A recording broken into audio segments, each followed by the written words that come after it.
here we are, Monday, September 15th, 2025. Where is my music beds bar? Where's it at? There it is. All right, we are now officially here. It's Peach's Pit Party kicking off. If you want to get a hold of me, you can over at 208-535-1015. It was a great weekend. Didn't really do too much. I played on my new PC, my gaming PC, played some high-action Thrillville. I don't know if you remember that video game at all, but it's one of those like old-fashioned roller coaster tycoon type games. I remember playing it back when I was a kid. I was very excited when the second one came out, which is what I'm currently playing. I don't think the original is available on Steam, but I did find the second one, Thrillville Off the Rails, on sale for like $10. Said no problem to that. Bought it. Been playing that. It's super easy. It's kind of dumb, but at the same time, it's nostalgic. Played that while my lady, my girl, she scrapbooked on the beanbag in the same room. We just kind of did that for most of the weekend and had a good time. We also hung up all the posters that were in this tote box that I had from various bands who I've seen live or met. So I have this now like poster collage. Now, command strips, they absolutely suck. They're the worst. They used to be actually pretty good, but now for some reason in recent times, their quality has gone way down. We tried our absolute best to hang up those posters with command strips, but they just kept falling, and so we just gave up, started put holes into the wall with all the nails, so that's going to be fun once I try to move out of my apartment to try to patch all those up. But anyway, the poster wall got done. I'll make sure to try to get a picture of it tonight, share it in the K-Bear 101 Idaho Rock and Metal Facebook group, and I'm planning to add more. Hopefully I'll add a poster of Hollywood Undead when I go see them September 27th. Going to try my best to go to that show with Point North and Autumn Kings. Is it at the Complex? I believe it is at the Complex in Salt Lake. You can find that show and many others like it on our concert calendar, always available to you at riverbendmediagroup.com/calendar. Peach's Pit Party. We'll be back here in just a few on K-Bear 101. So we are giving away passes, 4-day general admission passes to the only Aftershock in Sacramento, California. We have your passes, but you have to fund your trip to California yourself. We're not providing that in any way, shape, or form. We're just giving you the ability to go to the festival, which is quite cool, right? All those bands that are essentially a part of the K-Bear playlist performing live in Sacramento, California from October 2nd through the 5th. If you want to win these 4-day GA passes, you'll have to play our half and half game. So basically, not right now, but when we give out the cue to call, be caller 20, and then you'll play this half and half game where there's 5 seconds of audio from one song and 5 seconds of audio from another song. Both bands will be on the Aftershock lineup. So there's your cheat sheet almost, if you will. And you'll have to guess both the names of the artists and the song titles in order to win these passes. So, yeah, Aftershock, Sacramento, October 2nd through the 5th. It's our halfway giveaway to Aftershock. Listen out for that cue to call right here on K-Bear 101. Dayseeker right there, Pale Moonlight, which, by the way, they're opening up for In This Moment. Also, Funeral Portrait, also Dead, going to be on that lineup at the Mountain America Center on Friday, October 10th. We have your tickets to the show, not only your tickets to the show, but also, are you ready for this?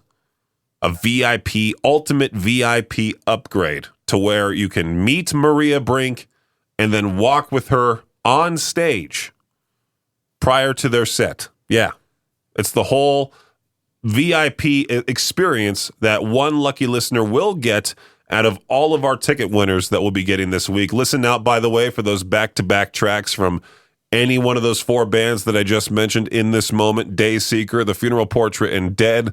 Listen for back-to-back tracks, be caller 20, win tickets to that show, and potentially the opportunity to meet Maria, walk with her on stage, be in the moment within this moment. It's K-Bear 101, Peach's Pit Party. We'll be back here in just a few.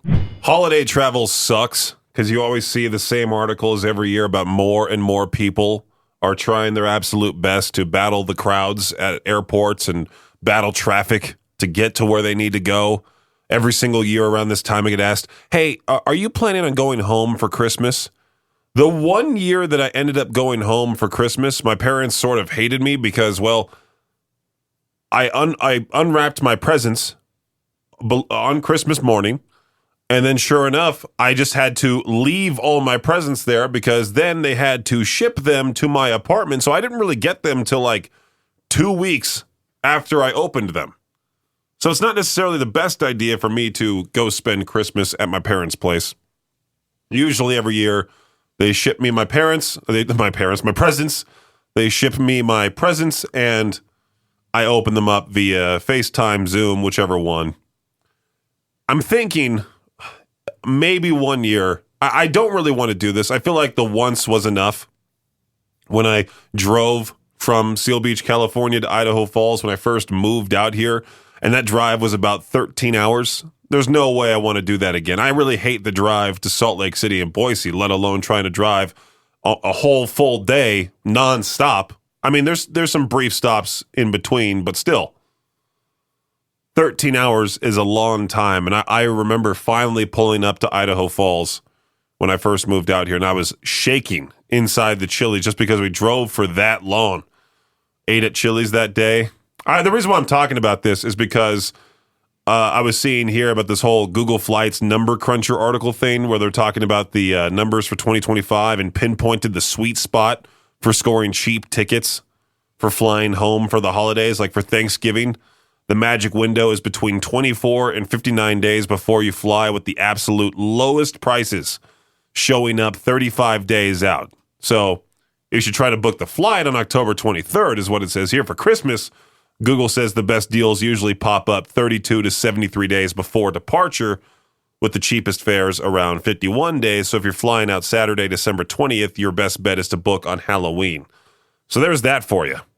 In general, though, domestic flights are usually cheapest about 39 days before departure and 49 days for international travel. I'll remember that the next time I'm trying to just book a trip home overall. Anyway, here's star set Silos on Peach's Pit Party. It's K-Bear 101. On Saturday, Georgia Tech upset number 12 Clemson with a 24-21 victory that featured a game-winning 55-yard fire drill field goal as time expired. That was fun, but not as much fun as the fans at Atlanta's Bobby Dodd Stadium rushing the field to celebrate the win and then marching goalpost through Atlanta and over to the mansion of the university president where they threw the goalpost into his swimming pool.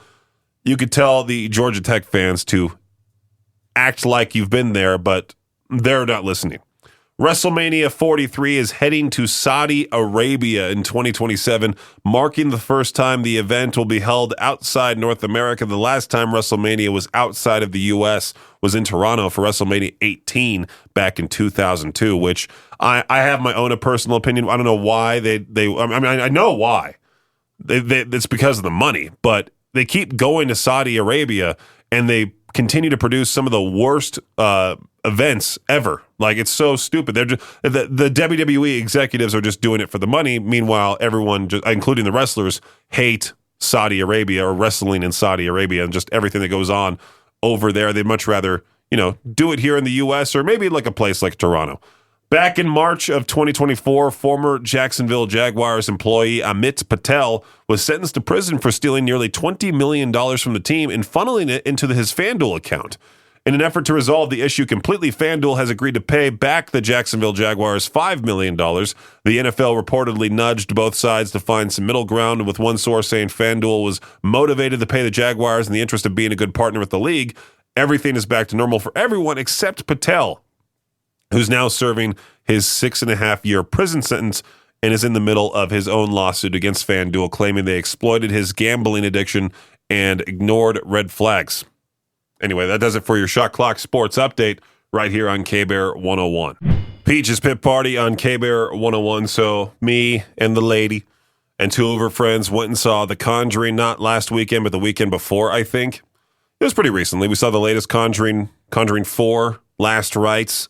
And the real-life Rhode Island farmhouse in The Conjuring is going up for auction on Halloween. It used to be a tourist attraction, but it's now in foreclosure after its owner defaulted on payments and lost her entertainment license. So in case you're interested, it's nearly 200 years old. It's a little over 3,000 square feet, 11 total rooms, 3 bedrooms, 1.5 bathrooms. 11 rooms, 11 total rooms, 3 bedrooms, and 1.5 bathrooms. What are the other rooms? Just never mind. It also features hardwood flooring, 4 fireplaces, and a full unfinished basement. You cannot pay me to spend a night there. While there has been any mention of any ghosts, demons, or other supernatural beings, it did sell for about $1.5 million the last time it changed hands in 2022. So if you have just, $2 million burning in your pocket, go for it. I mean, the thing is that you're going to have people showing up to your place. I mean, that's the big thing, right? The address is, I think, public. So anybody could show up to your house, take a picture. Yeah, there it is right there. I'm looking right at the property. Yeah, that would suck. That would suck to not only live in like a super haunted house, but also have to deal with tourists dropping by. I mean, if you buy it, you're into the movies and you're into the attention. That's without a doubt. Lieutenant Crane stopped by on Friday midday, the middle of Friday. It might have been right after traffic school powered by the advocates. Now that I think about it, after the whole show was over, I think he went back out somewhere and then came back with a whole bunch of passes to the crazy figure 8 car races happening September 27th at the Rigby Fairgrounds. If you want a family 4-pack for that whole thing, I'm assuming it's probably the last one of the year before the weather starts to get cold and we can't do that anymore till next year. If you want to win these family 4-packs, sign up right now within the apps K-Bear, Alt, or Cannonball. You can sign up in all 3 if you really want to. We'll be drawing winners this Friday. Again, it's for the crazy figure 8 car races happening once again at the Rigby Fairgrounds, hosted by the one, the only Mad Marvin, a.k.a. Lieutenant Crane of the Idaho State Police. It's always a fun time. If you want to win, sign up now. So I'm a little bit confused here. Now, there was a previous thing that I talked about. I don't know what it was, but it involved the software iOS 26, which is what Apple just put out. So you can update your iPhone from iPhone 11 to whatever the current one is now. You can update your iPhone to iOS 26. And I thought for some reason, like, whatever happened to iOS 19, 20, 21, 22? I looked at my phone. iOS 18.7 is what I should have updated to be the latest software.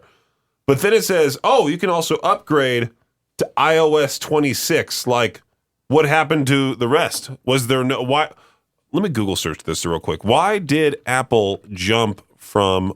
So I'm not the only one who Google searched this. Okay. Apple jumped from iOS 18 to iOS 26 to unify its operating system naming, aligning all operating systems with the year of their primary release period. The 26 signifies that the operating system is for the 2025-2026 release cycle, which begins in 25 and continues through most... Okay, so that makes sense. iOS 26. I thought for some reason they just jumped the numbers for no reason. Because, the iPhone, I'm a loyal fan of the iPhone. I don't understand the whole Android supremacy. There's a lot of people out there that speak about their Android the same way Dr. Pepper drinkers speak about their favorite soda. You'll never meet somebody who says, oh, my favorite soda is Fanta Orange. All the rest of you suck. Like, you always meet an Android user that's just like, oh, I'm superior because I have an Android. Like, I'm loyal to the iPhone. I'll always stick to it. But it has gone downhill, in my honest opinion. Will I ever go to the Android? Absolutely not. But iOS 26, I'm looking at it here. It's nearly 6 gigabytes. And it says it brings a new design, intelligent experiences, and improvements to the apps you rely on every day. The new design with liquid glass brings a more expressive and seamless experience. It kind of feels like it's more of a thing for the iOS 7 or the iPhone 17. Like, I have an iPhone 14 Pro Max. I feel like if I upgrade to iOS 26, then all of a sudden my iPhone battery starts dying a whole lot faster. My phone starts breaking. That's how they get you. They want you to upgrade to the latest one. And I might do that anyway, just because my iPhone 14 is now 3 generations behind. I can't imagine trying to own an iPhone 11 and upgrading to iOS 26 and just completely ruining your old. But if you have an iPhone 11, please get an upgrade. All right, get a better phone. Well, earlier today, I was chatting with Victor, and he told me that there's a mistake in the Aftershock promo that I took forever to make. The halfway giveaway to Aftershock in the promo, our voice guy, Brian, says, we mashed together 5 seconds of one band's song with another 5 seconds of another band's song. You have to name both bands. Didn't say anything about naming the songs, which naming the bands is quite easy. So the whole point of the giveaway is to name the two mashed up songs with the band's name as well in order to win the Aftershock passes. Now, the halfway giveaway, again, I want to clarify because I cannot stress this enough. If you win these Aftershock passes, you have to fund your own trip to Sacramento, all right? Last thing I want is somebody to win, and then they go, okay, so how do I get over there? Oh, I don't win that. Never mind, I can't make it. And the next thing you know, I have to do the giveaway again or something like that, you know? And you think me talking about it quite a lot would change things, but there was one giveaway, one break where me and Victor literally talked about right then and there, like, hey, you have to make it to the show tonight. If you can, call in. And sure enough, people called in. The first guy we got, oh, I have to be there tonight? Never mind. And then hung the phone up. That's why I cannot stress this enough. I cannot repeat this enough. Aftershock. You have to make your way over to Sacramento. We just get you into the awesome festival.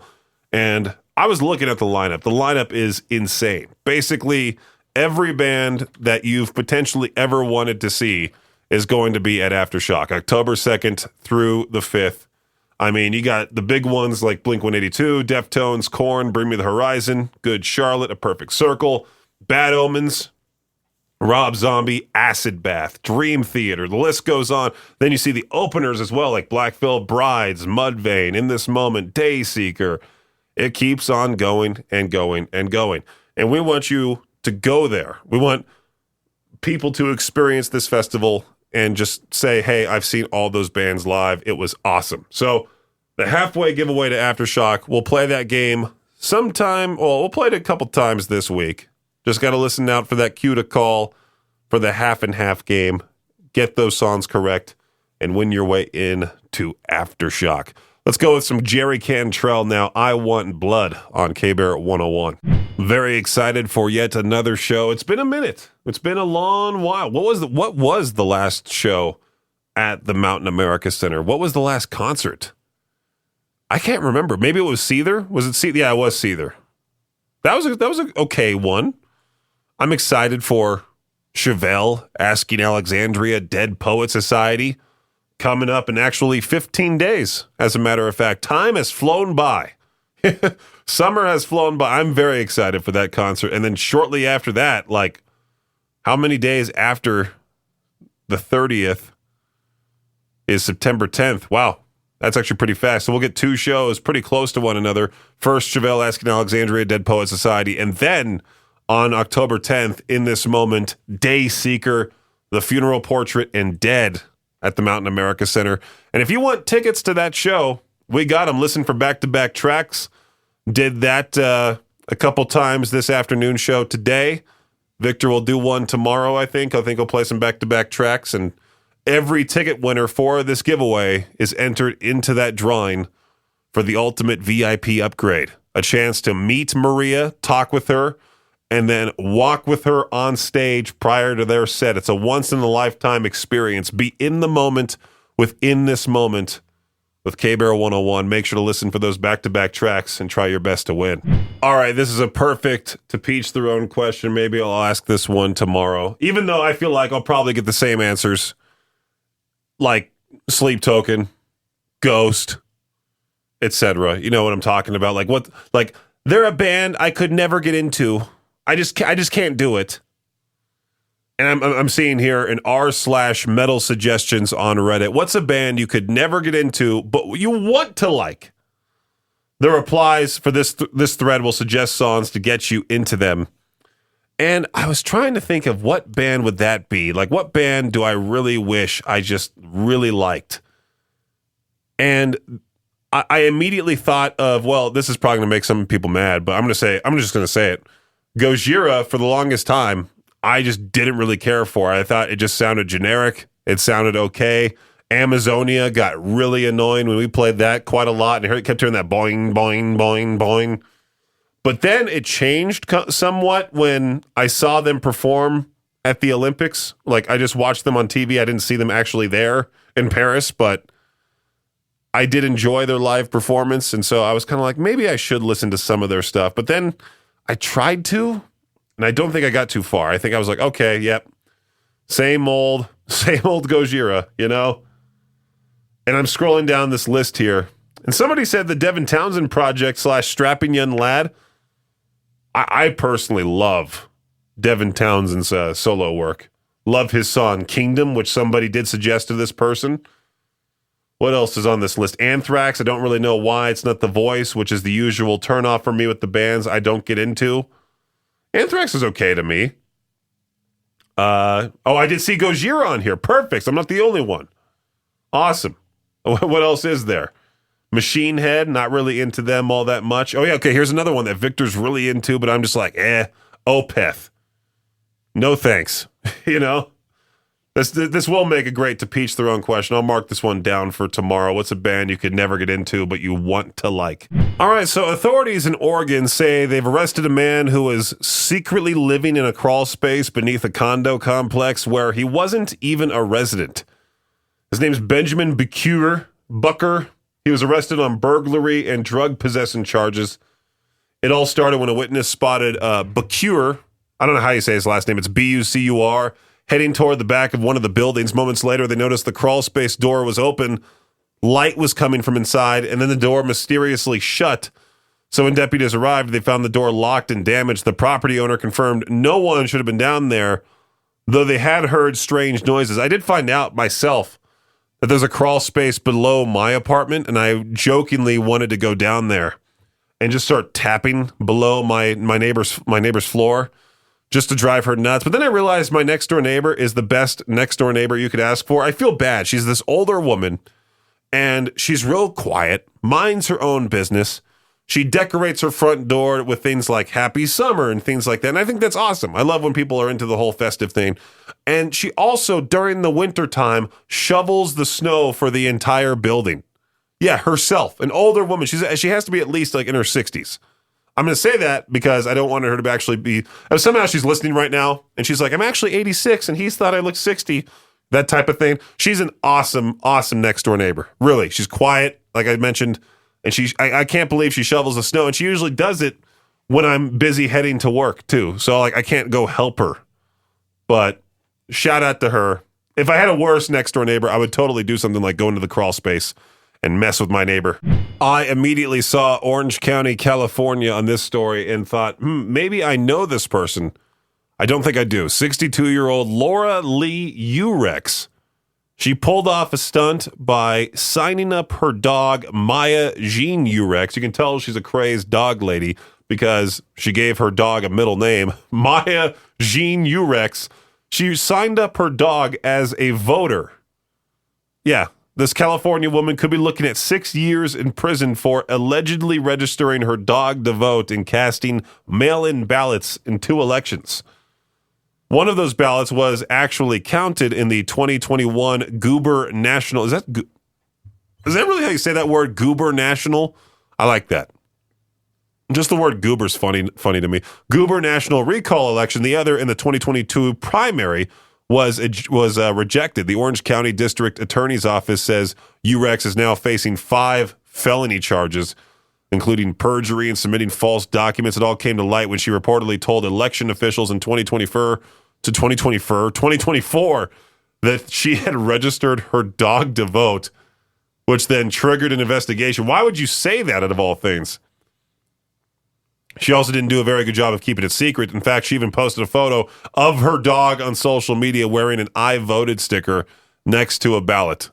So it's not allegedly. She did it. 100%. You know what? A lot of people are so quick to criticize things, and I, for one, thought Yungblud, Steven Tyler, Joe Perry did a great job with that whole tribute to Ozzy last week at the MTV Video Music Awards. Not like those award shows really mean anything, but it was cool to see rock highlighted. For the most part, rock just gets put to the side. They had Tate McRae at that same show performing. I didn't even know who Tate McRae was till my girlfriend had to explain it to me who she actually is, and I see live footage. You know how your phone listens to you? You know how when you say like a certain artist or certain thing right by your phone, magically those things start popping up? Magically, after me and my girlfriend had a whole conversation about Tate McRae, her live performance footage started popping up as shorts on my Instagram, Facebook, everything. And she doesn't even sing during her concerts. She just dances around. She's supposedly a good dancer. I don't know. I can't tell you good dancing from bad dancing. I can tell you bad dancing, actually, because it's what I do if I ever decide to do it.